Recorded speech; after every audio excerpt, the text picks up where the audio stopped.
Esto es La Revista al Aire, una producción de ABC Latino Media Network, conectando e informando a la comunidad latina, porque los latinos ya no somos minoría. Síguenos en redes sociales como ABC Latino y disfruta de nuestra revista digital, multimedia y bilingüe en www.abclatino.net. Escríbenos a info@abclatino.net. Muy buenos días a todas y todos donde quiera que se encuentren. Yo soy Enrique Roblonsky y esto es ABC Latino, la revista al aire.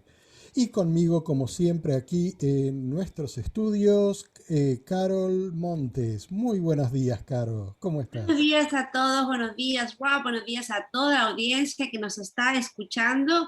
Hoy tendremos un programa con mucha información y un tema espectacular que luego presentará Rob, así es que los invito para que se queden.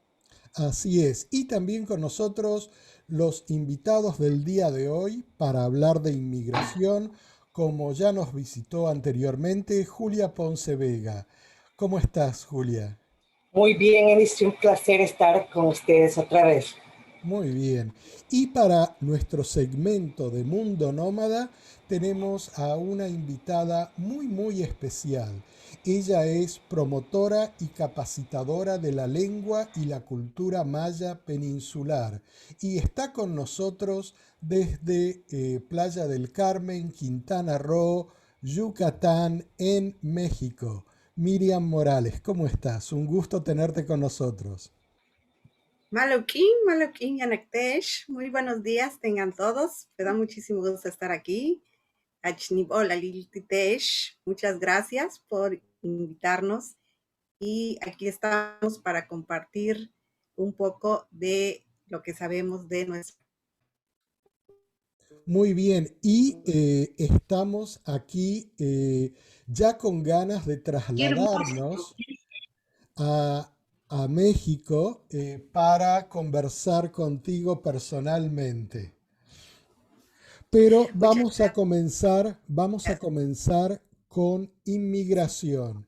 Y Julia, tengo entendido que hay un programa que la administración anterior había cancelado que tiene que ver con la inmigración de menores de Centroamérica y que esta Correcto. administración de Biden está volviendo a presentarlo. Cuéntanos un poquito más sobre esto.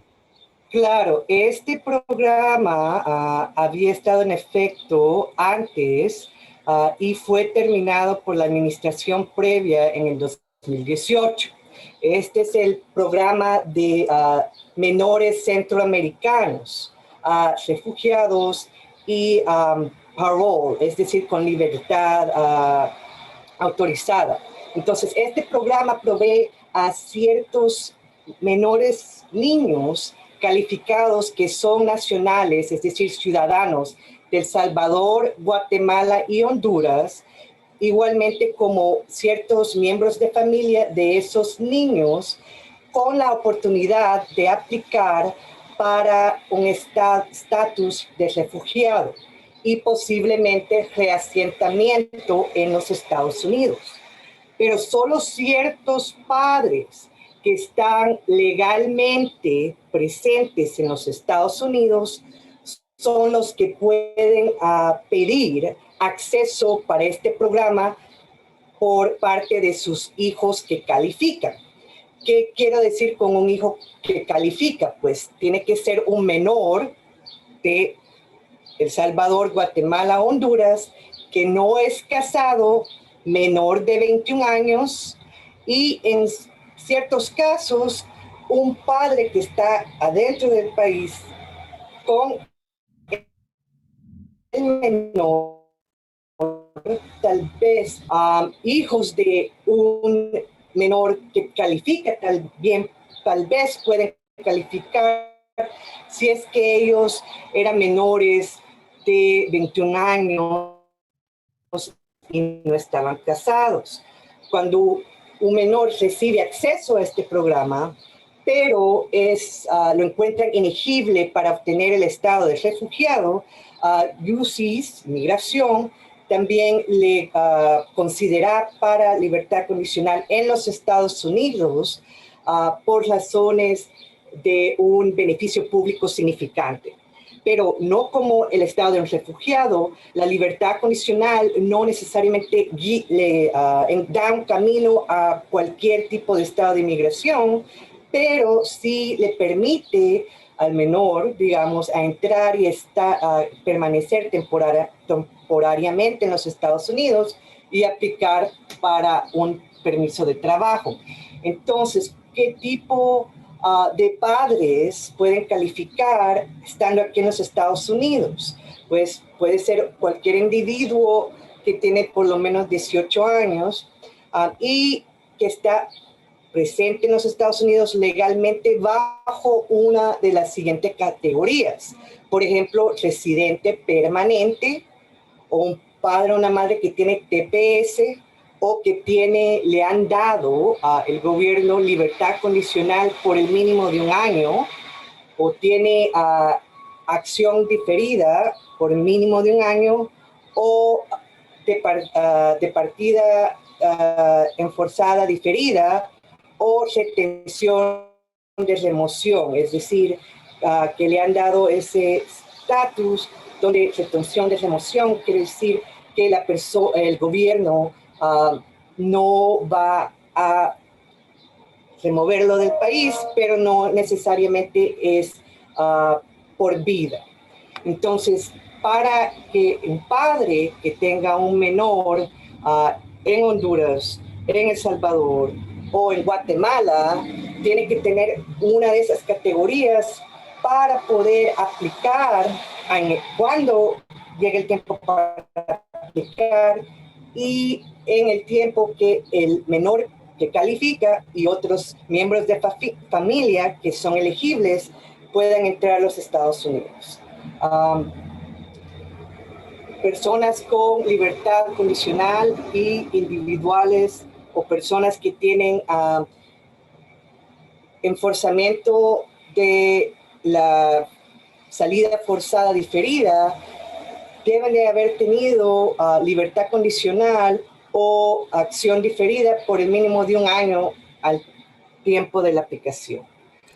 Julia, discúlpame, Uh-huh. ¿ya se puede aplicar a esto? ¿Ya están los formularios, están todo en línea como para que la gente comience a aplicar o es algo que recién se aprueba y va a demorarse un poco?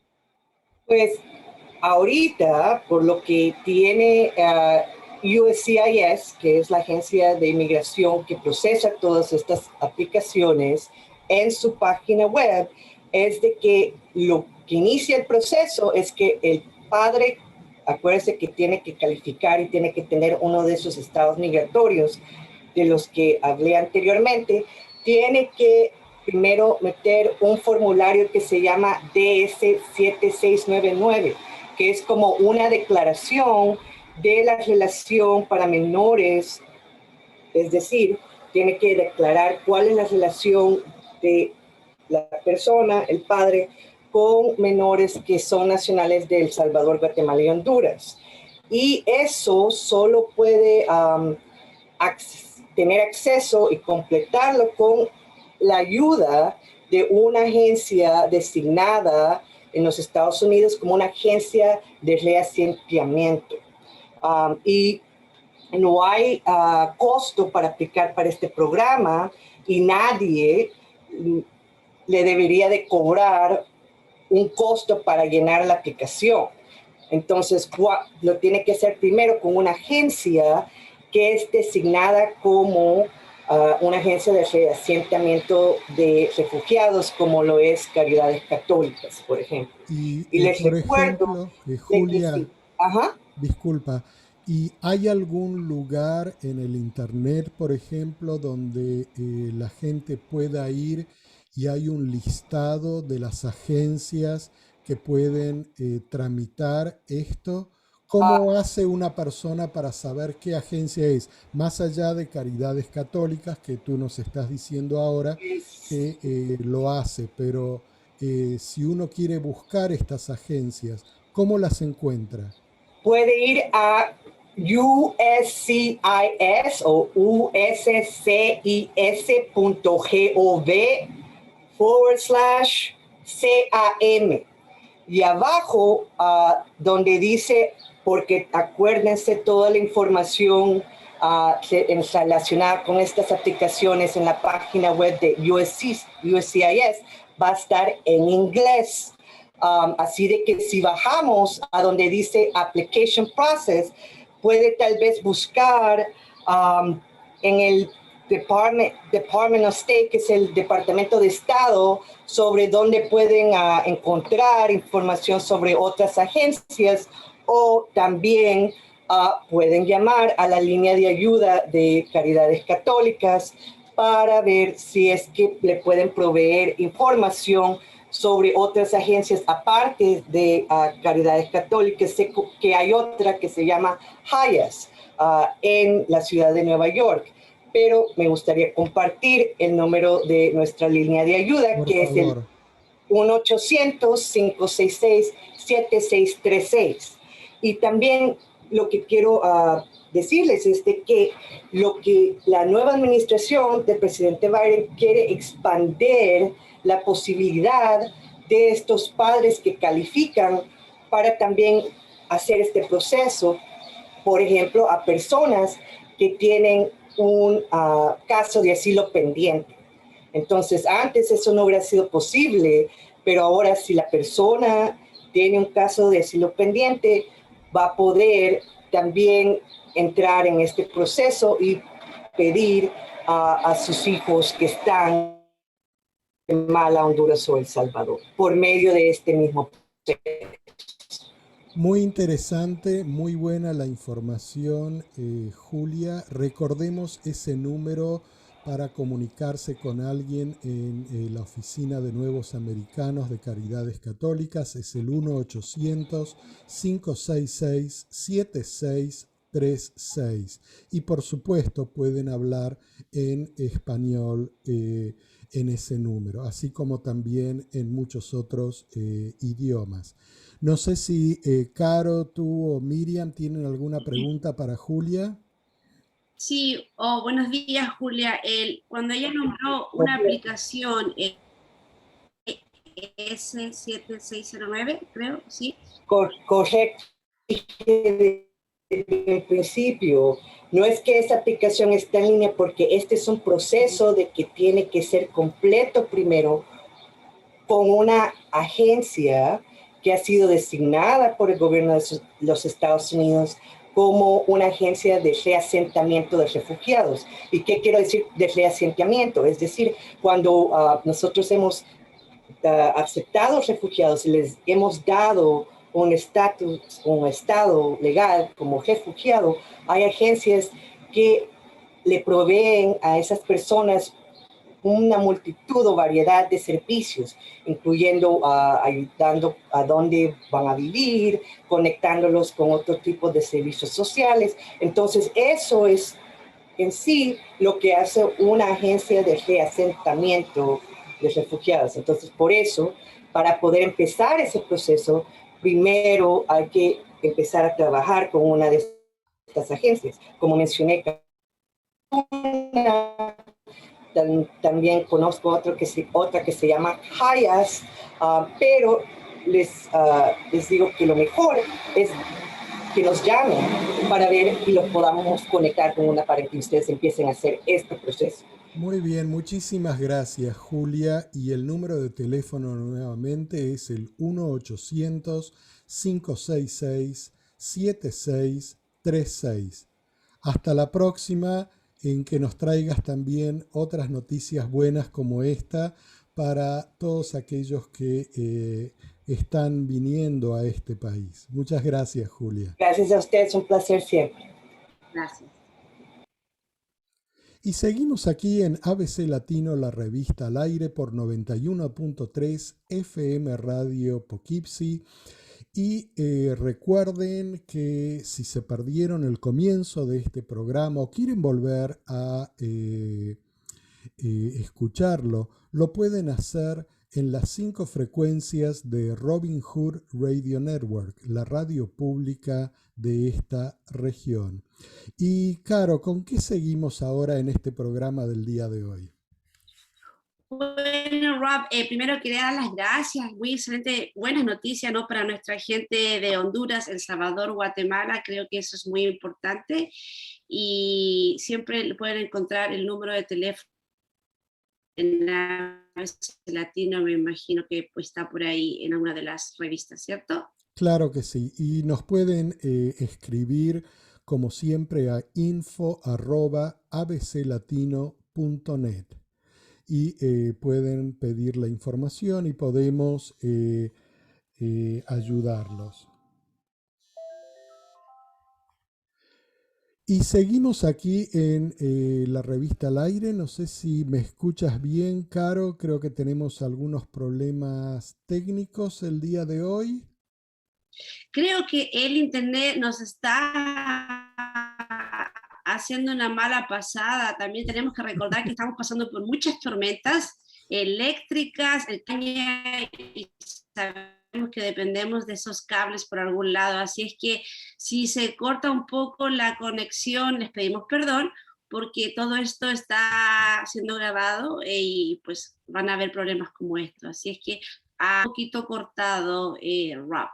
Bueno, esperemos que esto pueda solucionarse prontamente. Vamos a ver acá, vamos a mover algunas cosas técnicas de nuestro lado para ver si podemos conectarnos mejor.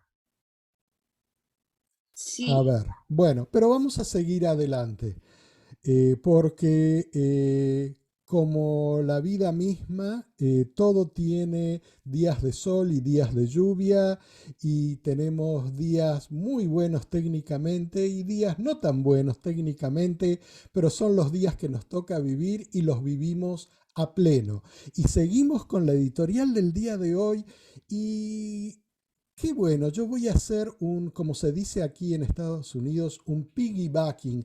Yo voy a seguir un poco el ejemplo de Miriam que nos saludó en la lengua maya. Y quiero hacer algo, vamos a ver si podemos aquí compartir un poco algunas de estas cosas, porque quiero también comenzar compartiendo algo de otra cultura de pueblos originarios, pero nos vamos a ir hasta la otra punta del continente en este momento. Vamos a ver si podemos ver esto. Felei Mari Pulamien, Mari Compuche, Mari Shilemapu, Mari Pucheta Tuluta, Picuma Puple, Mari Pucheta Tuluta, Patagonia Ple, Mari Pucheta Tuluta, Regun Ple, Mari Pucheta Tuluta, Lafken Ple. Mari Compulamien. Un saludo grande al pueblo de Chile, desde el norte hasta la Patagonia, desde la Ofquén, el mar hasta la cordillera, en la isla, a todo el pueblo de Chile que nos está escuchando.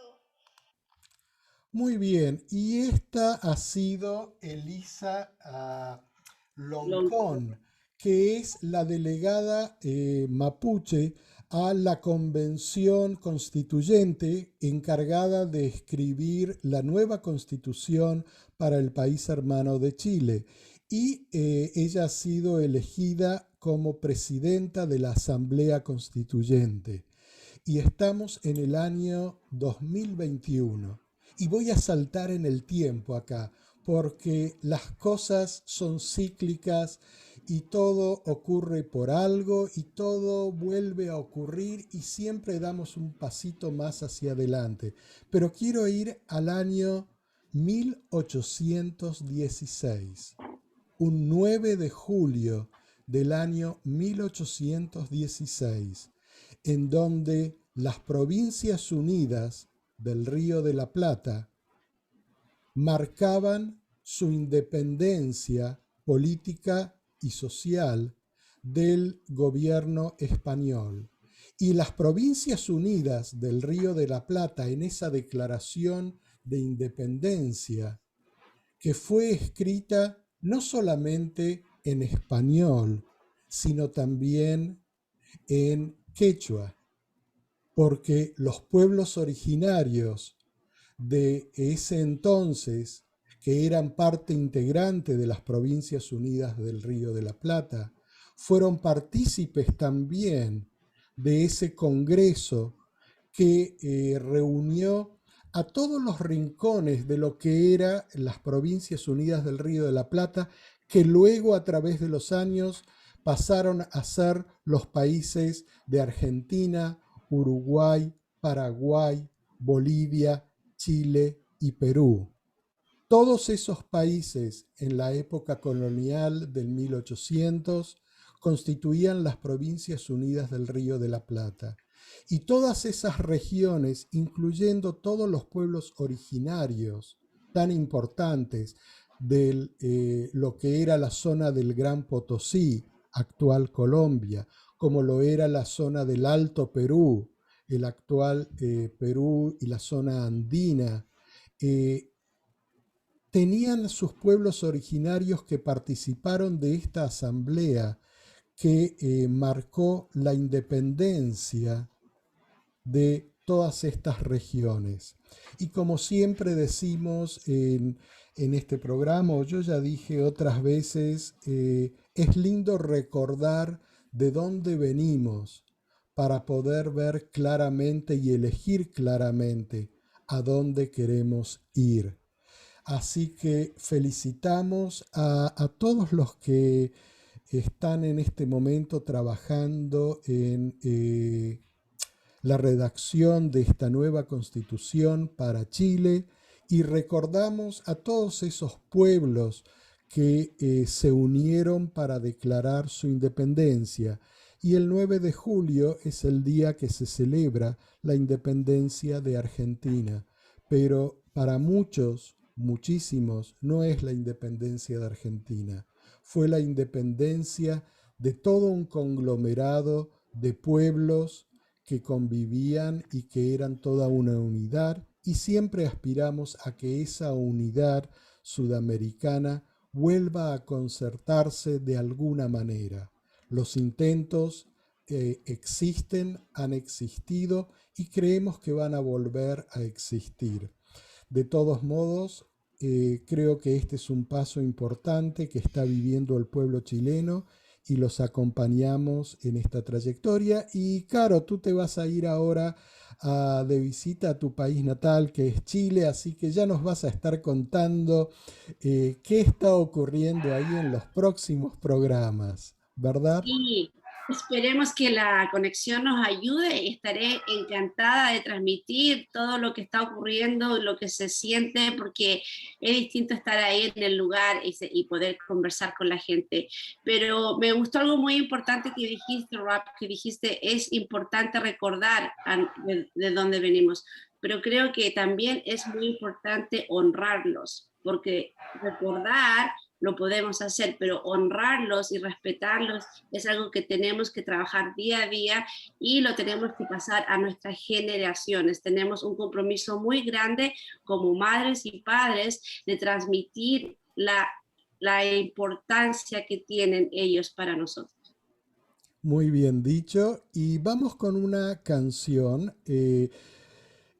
Una reunión de distintos artistas para interpretar justamente ese 9 de julio de este año por la Radio Nacional y la Radio Nacional de Tucumán, provincia en la que se reunió el Congreso de las Provincias Unidas del Río de la Plata en 1816, y esta es una canción de León Gieco, En el País de la Libertad.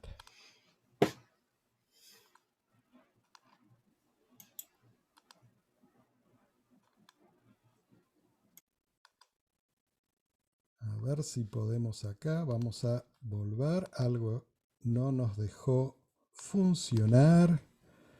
Nuevamente vamos a ver si podemos. Bueno, mientras tanto, Rob nos trata de conectar con esa hermosa música. Me avisas cuando estés listo.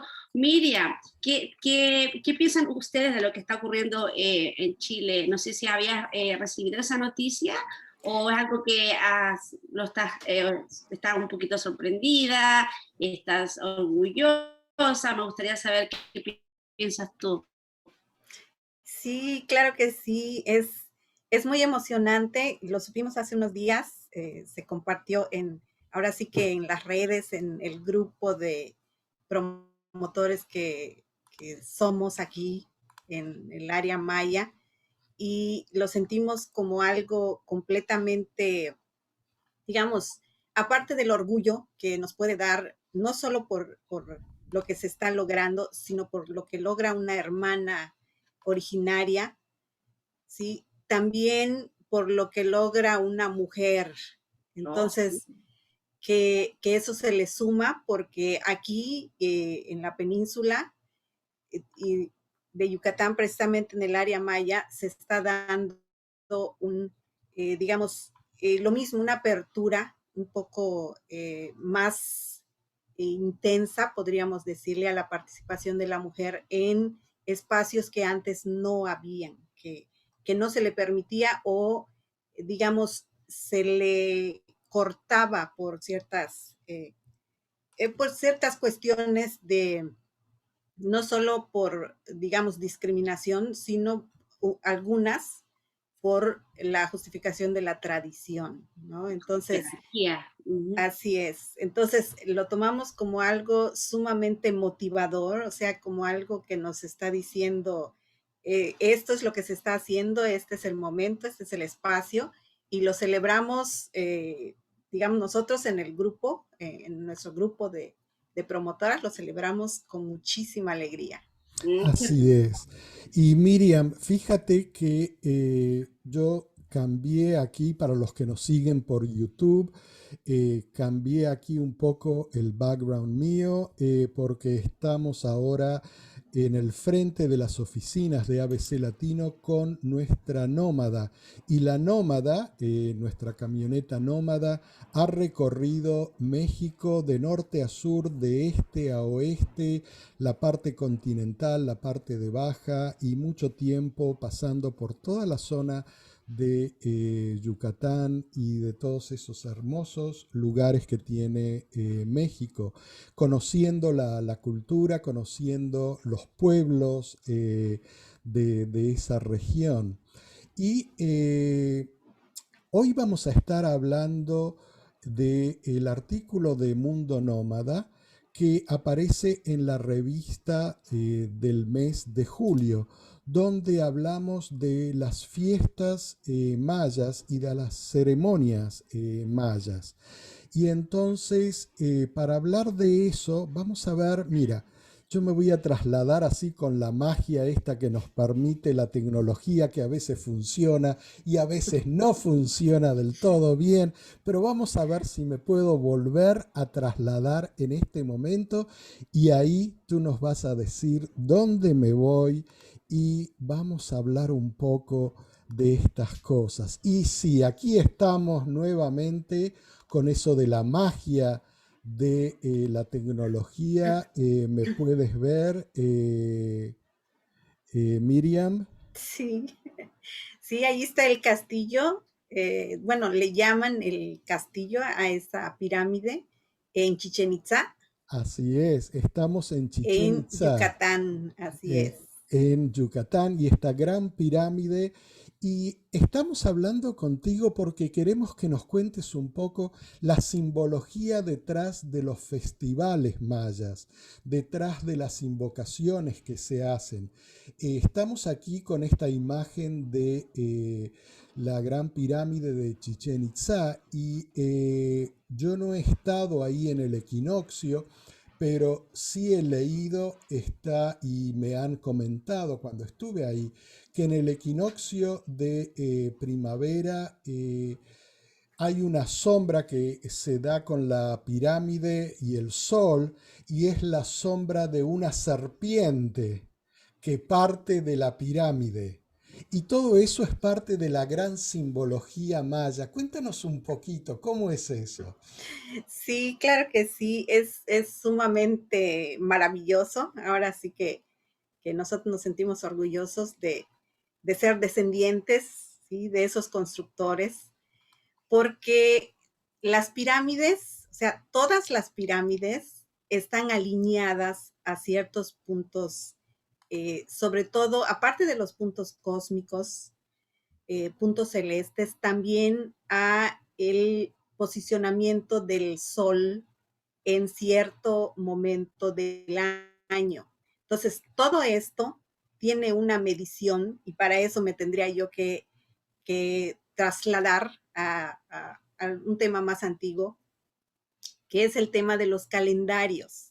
Los calendarios mayas, ¿sí? Según los investigadores, se ha llegado a creer que en el apogeo de la civilización maya usaban hasta 17 diferentes calendarios, ¿sí? Eh, Ahora con las investigaciones se ha tenido registro de aproximadamente 11 calendarios de los que se pueden documentar, los que se han documentado. Actualmente, ya en nuestra era, nosotros ya conocemos únicamente 2 calendarios, que son los principales, que es el calendario solar o se le llama también calendario agrícola, que es el de 365 días, que es parecido al gregoriano que usamos actualmente, y el calendario lunar, que es de 260 días. Entonces, estos dos calendarios tienen su función, tienen su referencia, y para el caso de los solsticios, perdón, los equinoccios, estos se basan en el calendario Ha, que es el calendario agrícola o el calendario solar. Este es el que mide precisamente los momentos o el giro de la Tierra con respecto al Sol y los momentos en los que el Sol tiene cierta proyección hacia ciertos lugares. Entonces, basados en este conocimiento matemático, astronómico, arqueológico, o sea, como le queríamos llamar ahora, pero para nosotros pues es conocimiento ancestral, ¿sí? Pues las construcciones de las pirámides se hicieron con respecto a estas fechas. Entonces, incluso científicos han podido medir que precisamente por la precisión del momento en el que pasa el rayo del sol por cierto punto de la pirámide, es que se puede decir exactamente el momento del cambio de estación. Entonces, ese tipo de medición, ¿sí? Se hace en esos edificios. Entonces, en el caso de la pirámide de Chichén Itzá, que se le puso el nombre del castillo, ¿sí? Tiene una construcción, está ubicado de manera que a partir, se considera que entre el 15-16 de marzo hasta alrededor del 24-25 de marzo, o sea, son días en los que hay una posición en el que se reflejan los rayos del sol a través de las esquinas de la pirámide y entonces por la luz que va pasando va proyectando una luz y una sombra en las escaleras, ¿sí? Que hacen que parezca, y precisamente por la forma de las escaleras, parecen escamas de serpiente. Entonces, ese efecto de luz y sombra hace que se vea como va pasando el sol, ¿sí? La luz va reflejando, entonces se va viendo como que va descendiendo la serpiente. Entonces se va formando las escamas hasta que completamente se forman todas las escamas de la serpiente y en la parte de abajo está la cabeza de la serpiente. ya construida con piedra. Entonces se da ese efecto y se proyecta de manera que desciende. Entonces a ese efecto se le llama la descendencia de la serpiente, o para nosotros, ¿sí? La serpiente es la serpiente emplumada, que es Kukulcán, y que es el dios de la sabiduría para nosotros, y que es el que se refleja en los solsticios, por ejemplo. Hay ciertos edificios también principales como Tzipilchaltún, en donde se proyecta esa luz del sol, pero directamente hacia un cuadrito. Entonces, hay incluso fotografías de eso en internet, donde se puede apreciar esas maravillas de fenómenos, ¿sí? Pero todos basados en el movimiento de la Tierra con respecto al Sol. Ese es el calendario Hab, en el que está basado precisamente estos momentos de equinoccios y solsticios. Ahora, la forma en cómo lo conmemoramos, cómo lo celebramos, pero además cómo lo honramos, es precisamente con las ceremonias. Ahora ya se hacen con las ceremonias de fuego nuevo, que se le llama, que antes, aquí en la península, ya se había perdido esa tradición, esa costumbre. Entonces, se hacían simplemente invocaciones, se les llama invocaciones, en donde se formaba un altar y un mem, aquí le llamamos mem, que es un guía espiritual, es quien se encarga de hacer las invocaciones y las ofrendas correspondientes, ¿sí?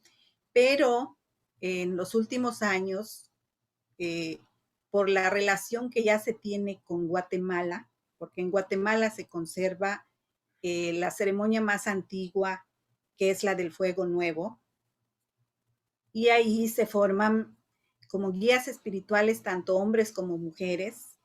Entonces, en los últimos años se han formado mujeres de aquí de la península en Guatemala, y actualmente ya se ha podido hacer este tipo de ceremonias aquí en la península, ¿sí? Principalmente aquí en Quintana Roo. Así es, y Miriam, para los que nos están escuchando y te están escuchando a ti, en la revista de ABC Latino del mes de julio, en la sección de Mundo Nómada, justamente tenemos un vídeo de una de esas ceremonias en Guatemala, en uno de los tantos sitios sagrados e históricos que hay en Guatemala. Así que los que nos siguen pueden ir a la revista del mes de julio, que la pueden encontrar en www.abclatino.net en la sección de multimedia. Van ahí donde está el magazine y ahí lo van a poder encontrar. Siempre bilingüe, siempre multimedia, y ahí van a poder ver ese vídeo sobre esta ceremonia maya tan tradicional. Y algo que me llamó la atención, y tú nos vas a poder explicar un poco de esto, es cómo no importa la ceremonia o el motivo de la ceremonia, porque hay ceremonias para distintos motivos, pero siempre comienzan con la misma invocación y el mismo, las mismas ofrendas hacia los 4 puntos cardinales, pero también hacia los distintos elementos de la vida misma, ¿verdad? No solamente los puntos cardinales. Cuéntanos un poquito sobre eso, esas invocaciones que están detrás de todas las ceremonias, al comienzo de las ceremonias. Sí, sí, claro que sí. Están basados precisamente en la cosmovisión o cosmopercepción, como le decimos, que es precisamente dirigir las ceremonias hacia los 4 puntos cardinales, que para nosotros son las 4 esquinas del mundo y se representan con un color y con un elemento de la naturaleza. Entonces, nosotros, por ejemplo, siempre dirigimos las ceremonias hacia el oriente, nos orientamos hacia el lugar, hacia el punto donde sale el sol. Nosotros eh, actuamos directamente, invocamos, honramos directamente a la salida del sol. Entonces, por eso las ceremonias se acostumbran a hacer en las mañanas, antes, digamos, a la primer salida, el primer rayo de sol, hacer la invocación y dirigirlo. Entonces, en el sol, digamos, es el oriente, donde sale el sol, y ese punto lo relacionamos con el color rojo, que es el color del fuego, y con el elemento también del fuego, ¿sí? El punto contrario, que es el poniente, donde se pone el sol y donde llega la noche, lo relacionamos con el color negro y su elemento, la tierra. El punto norte, que es donde vienen para nosotros los fríos, el viento frío, donde está la nieve, lo relacionamos con el color blanco y su elemento es el aire. En el punto sur tenemos el color amarillo, que es el color del maíz de aquí de la región, y su elemento es el agua. Entonces, esos elementos, al momento de hacer la ceremonia, se usan, incluso si se pueden dar cuenta en los videos, que se dirigen, por ejemplo, en el punto del oriente, todas las flores son rojas, ¿sí? En el punto del norte son blancas, en el del sur son amarillas, y en el del poniente, como no hay flores negras, se ponen moradas o de colores oscuros.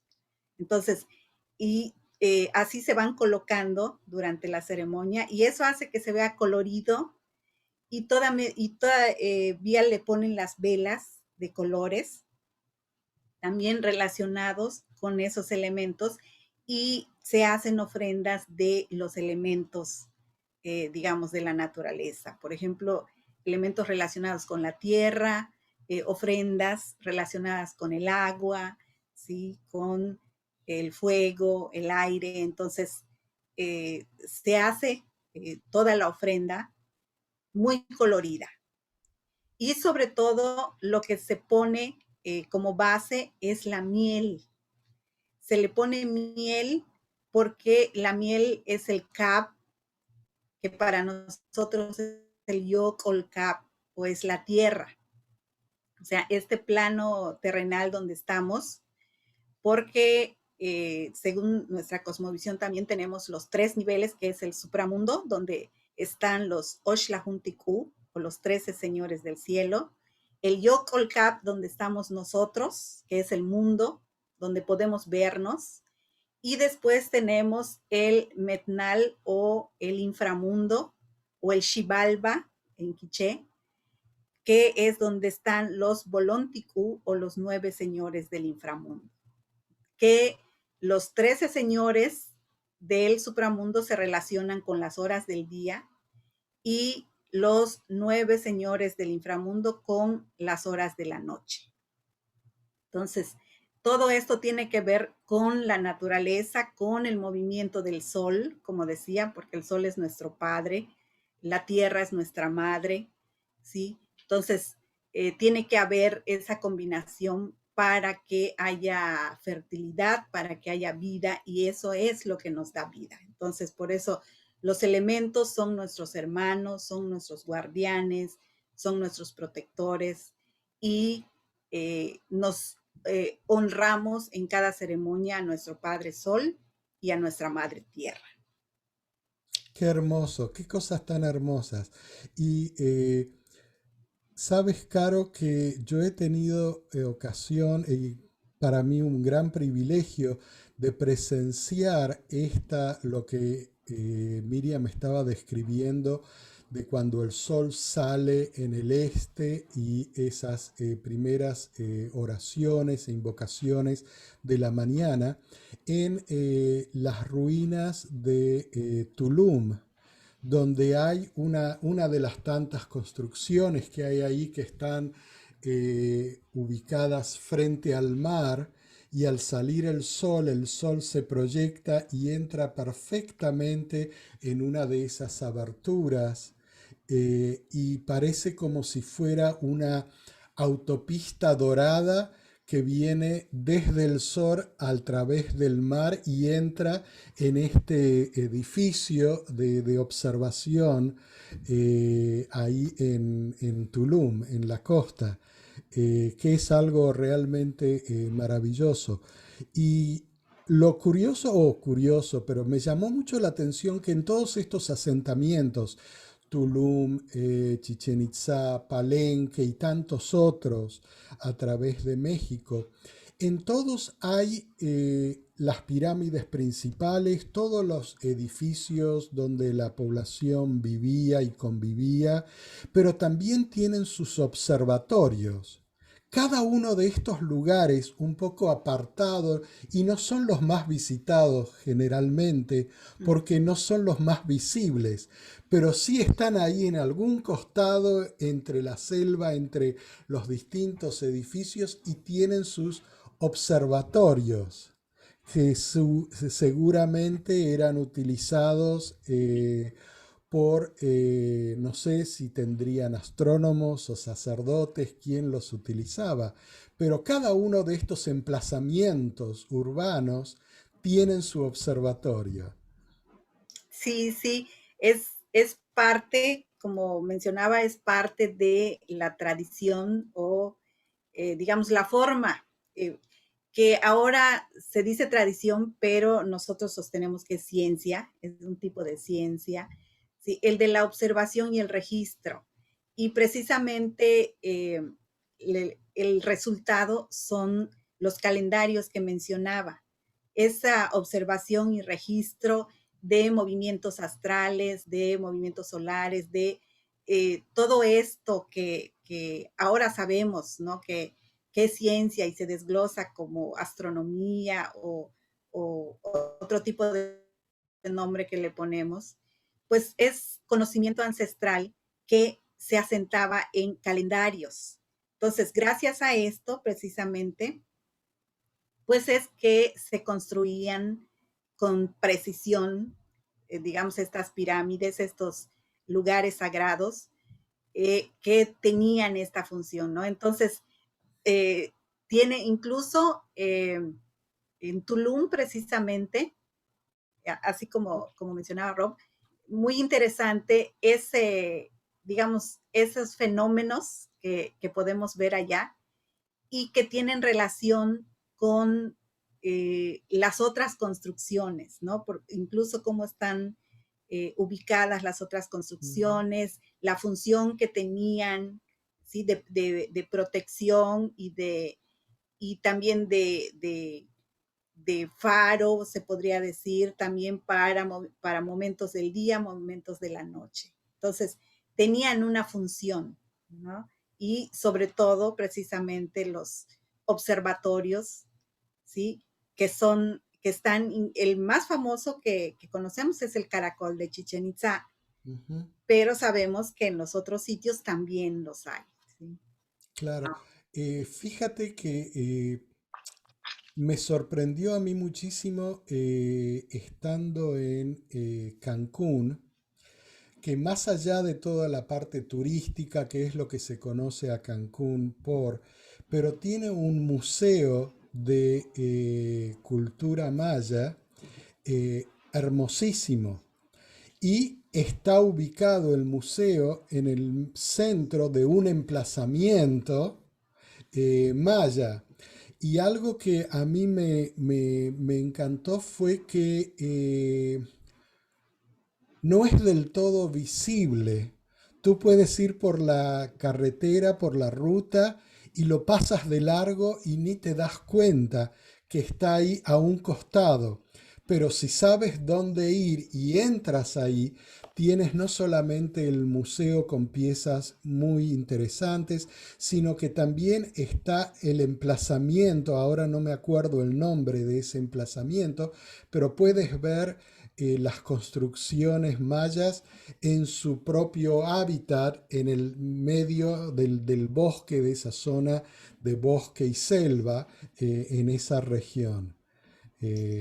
Sí, sí, bueno, actualmente se le conoce como la zona arqueológica del Rey, le llaman el Rey, ¿sí? Pero pues también tiene su nombre en maya, que se relaciona, que actualmente se ha perdido, ¿sí? Porque la cuestión con la lengua maya que tenemos también es que como es tonal y tiene glotales, tiene sonidos que no existen en el español, las personas al momento de ponerle el nombre, por ejemplo, de Cancún, que es un nombre maya, ¿sí? Pues le quitan el tono y entonces ya pierde el significado. Ya no sabemos exactamente qué es lo que significa. Sin embargo, pues tenemos idea de lo que quiere decir, ¿no? Entonces, por eso turísticamente, pues esa zona arqueológica que le llaman ahora en Cancún, pues le pusieron el Rey. O sea, es nombre en español para que sea más fácil de pronunciar.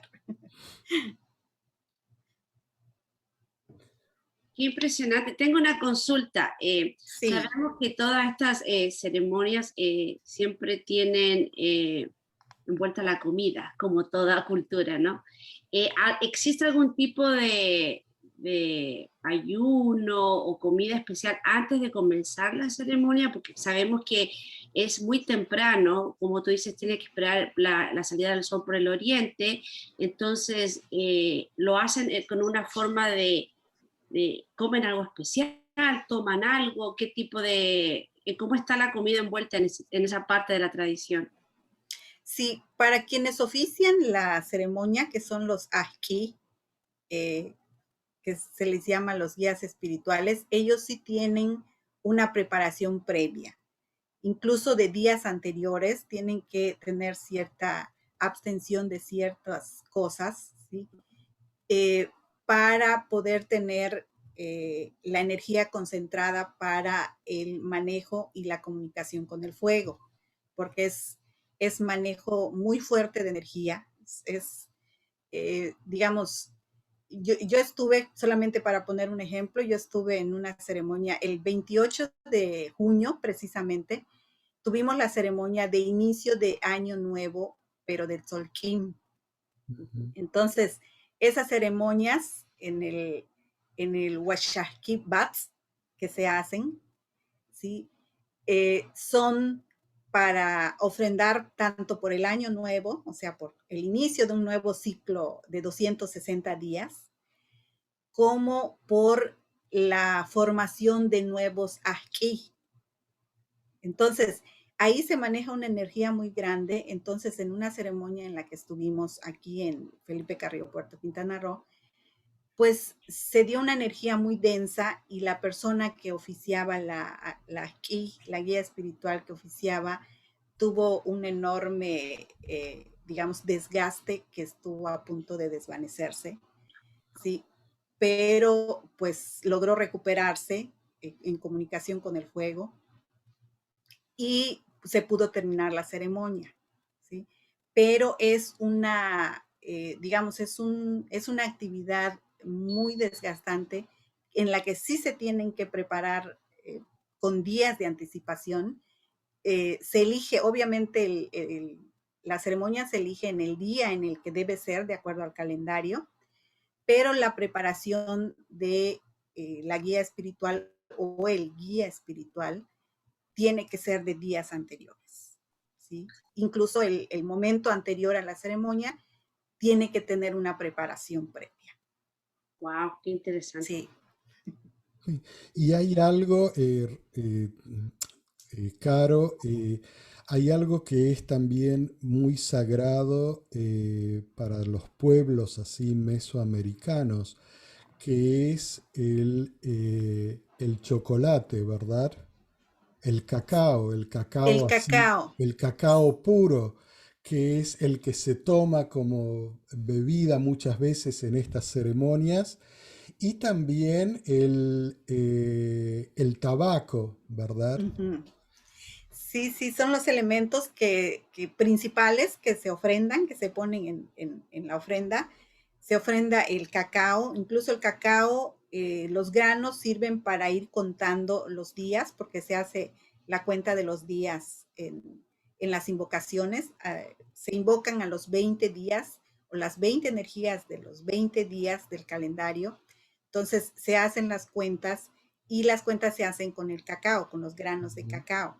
Entonces se hacen las cuentas y se van poniendo en el fuego, porque es la forma de comunicarse con los abuelos y las abuelas, ¿sí? O las energías de los abuelos y las abuelas. Entonces es, digamos, un elemento súper importante. Lo mismo que el tabaco. El tabaco se hace en forma de puros, ¿sí? Y esos son los que se colocan en medio de cuando se forma, digamos, el fuego, se va colocando en ciertos puntos, ¿sí?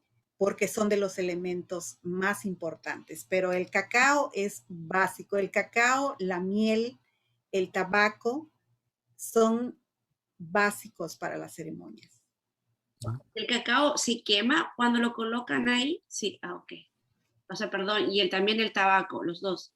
Sí, sí, también, pero el cacao, por ejemplo, ya en forma de chocolate, es el que, digamos, después de la ceremonia se prepara y se reparte a los participantes. Sí. Y tú hablabas de las invocaciones de las abuelas y los abuelos, y eso ya puede ser un tema que podamos tratar en otro momento, porque ya nos llevaste al tema de los temazcales, con eso de los abuelos y las abuelas. Nos va a quedar pendiente para otra ocasión, lo mismo que me gustaría que hablemos en otra ocasión, y ya vamos a hablar cuando terminemos el programa. En las próximas semanas me comunicaré contigo porque mencionaste muchos distintos calendarios, de los cuales nosotros siempre conocemos dos, el solar o el lunar. Pero tú hablaste que hay 12 reconocidos calendarios, y creo que eso puede llegar a ser algo muy, muy interesante para un artículo en la revista y luego que lo hablemos aquí en la radio. ¿Qué te parece, Caro? Excelente, no, mucho que aprender y también creo que un programa para el cacao sería buenísimo también. Exacto. Chocolate, ¿cómo le dicen en chocolate? Tiene la palabra es originaria maya, ¿cierto? Sí, para nosotros acá es chocuá. Chocua. Miriam, te agradecemos muchísimo. Estamos llegando al final de este programa. Lo hermoso de adentrarnos en estas culturas de pueblos originarios como los mayas es que hay tantas facetas, hay tanto por descubrir. Tú abres una puerta y esa puerta te lleva a 5 o 6 otras puertas. Así que te agradecemos muchísimo y esperamos volver a tenerte aquí en la revista Al Aire. Muchísimas gracias, Miriam. Muchas Muchas gracias, Miriam. gracias. Gracias a ustedes, Nipola Gil, Titesh. Muchas gracias a ustedes por la invitación también. Así es. Y Caro, mira, quiero llamar la atención ahora que nos queda ya un minuto escaso. En la revista del mes de julio van a encontrar toda la información en español de dónde ir a vacunarse. La campaña de vacunación contra el COVID-19 sigue muy, muy activa aquí en Dutchess County, en el estado de Nueva York, y en la revista tienen toda la información. Y aquí tanto Caro como yo, como toda la gente de ABC Latino, les dice que vayan a vacunarse, porque vacunarse es protegernos mutuamente, no solamente ustedes y sus familias, sino protegernos entre todos. Así que no se olviden de eso, a vacunarse. La campaña está muy activa en Dutchess County. Y con esto terminamos el programa de hoy. Yo soy Enrique Roblunsky.